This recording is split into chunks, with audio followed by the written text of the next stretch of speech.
I believe he's bringing these countries to the table. He's the president of the United States. This country is the most powerful economy in the world, and it's about time that we get some fair and better trade deals for the United States and the American people. Brian Tyler Cohen went on the Elex Michaelson show to debate MAGA pundit Tomi Lahren. It's always fun to see Brian Tyler Cohen go up against these MAGA people. We're going to take a look at clips of Brian Tyler Cohen and Tomi Lahren on this show. I will share my thoughts on this as well. Let's get into it together.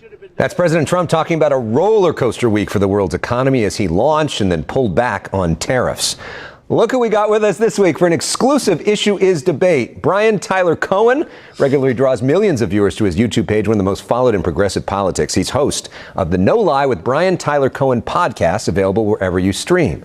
Fox News commentator Tomi Lahren is regularly viewed by millions of people on the right. She is host of Tomi Lahren is Fearless, which drops weekdays at 10 a.m. Pacific time on Outkick.com, Fox Nation, and various social channels.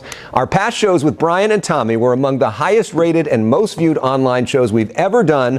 It's been a few years since we've had them on together. We needed to cool down over that period. So we're excited to welcome both of you back to The Issue Is. Thanks for having us. Thanks for having me. And I would just like to say the last time that I had the pleasure of talking to Brian Tyler Cohen, President Trump was not our president. So it's a great day for me to be here with President Trump back in office, and I can't wait to get into it. Okay, well, let's begin by what President Trump did this week, Tomi. President Trump's tariffs. There is an escalating trade war going on between the U.S. and China, while the president has placed a 90-day pause on most of his reciprocal tariffs on other countries. Wall Street seemed to like that. We've seen huge swings in the stock market. Tomi, what do you think of the president's trade policy?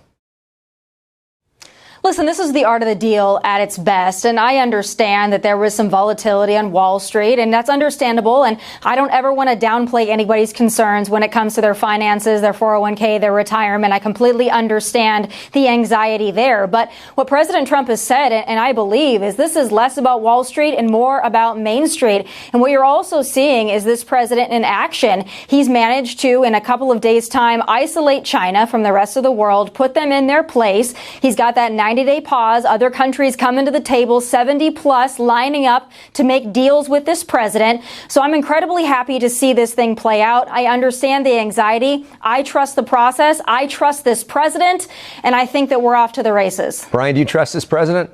I don't think that I trust the president any more than most of the country trust the president on the economy right now. The reality is that this is an economic calamity that he has ushered in, and he's done it unilaterally and voluntarily. If we actually do descend into a full-blown recession, which most people, most economists are predicting that we will right now, it'll be the first time that it's done at the hands of an American president for, completely unforced as an error, a completely unforced error.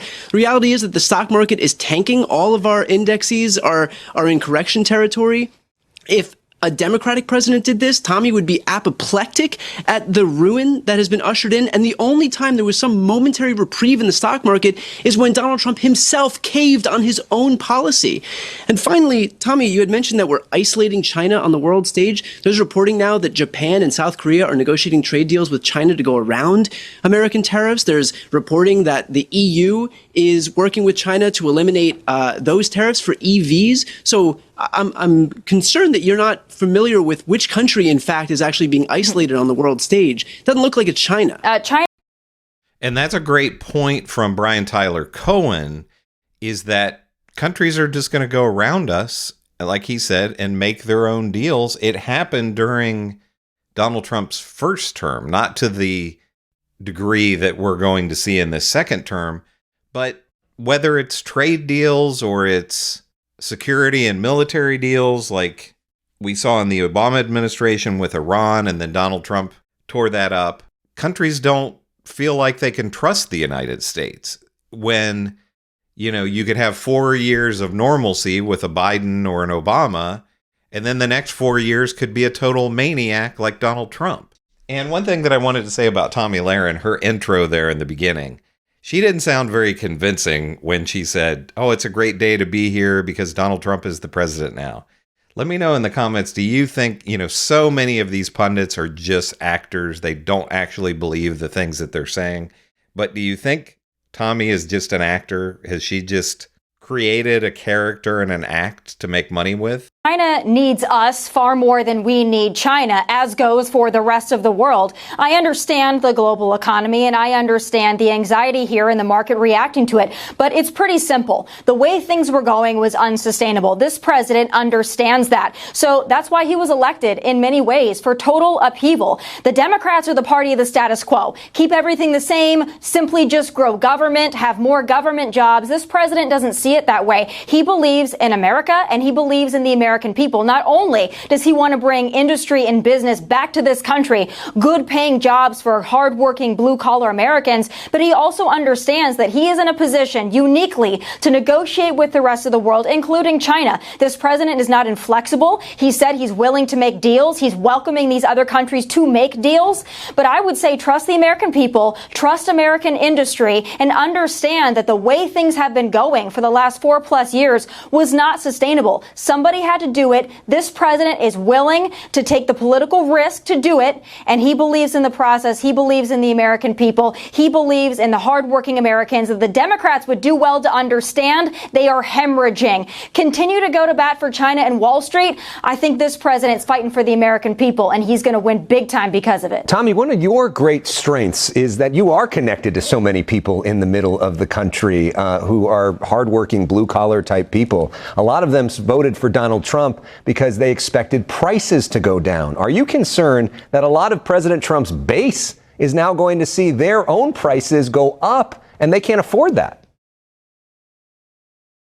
Listen, I think we've seen from the report that not only is inflation cooling and the consumer price index has been favorable to this president. Again, the egg prices that they wanted to go down within the first day of the inauguration, those egg prices are down. Oil is down, so your gas prices are going to go down. That's going to fuel the economy in great and wonderful ways. I understand that anytime you make a dramatic transition, the markets are going to react to that. There is a nature of unpredictability. But I would say trust the process, trust this president, and you know what, Elex? If this doesn't work out in 6 months to a year, have us back on. I will eat crow. But for right now, I'm betting on the negotiator in chief. I believe he's bringing these countries to the table. He's the president of the United States. This country is the most powerful economy in the world. And it's about time that we get some fair and better trade deals for the United States and the American people. And that's what this president's doing. And Brian, I mean, Tomi talks about this, but policies like NAFTA, a lot of folks in the middle of the country felt really hurt them, really hurt manufacturing and did not help them, even though it made Wall Street richer. What about those folks? The reality is that if the economy is cratering, which Donald Trump is ushering right now, that's not going to help anybody. It's not going to help those folks in the middle of the country. It's not going to help the folks who are looking to reshore jobs back in the United States. The market is looking for one thing, and that is, first of all, stability and a good faith negotiating partner. Donald Trump has proven that he is neither one of those things, which, by the way, is why foreign countries are dumping American bonds right now. And so that shows that no one is willing to invest in the United States across the world because they see that there is no stability in this country. And we talk about our trading partners. We've shown nothing but hostility to our trading partners. We've shown nothing but hostility to Mexico, to Canada. And so are these people going to be more likely to invest in the United States, more likely to get into business with Donald Trump, or less likely? We like to think of ourselves as this global behemoth that's beyond the reach of all of these other foreign countries, but we live in a globalized economy right now. And the fact is that we're not going to be able to do a lot of what we rely on other countries to do right here in the United States. We rely on a global economy. And right now, Donald Trump is doing nothing but making it more difficult for us to be able to negotiate those deals. And if he's tanking the economy in the meantime, that's not going to help anybody, whether they're in the middle of the country or on the coast of the country, whether they're Democrats or Republicans. Brian Tyler Cohen talks about stability, and this is something that we keep hearing over and over again from the media, that the market wants stability and the market hates uncertainty. This is one of the things that drives me crazy. All of the big businesses could have gotten together before the election.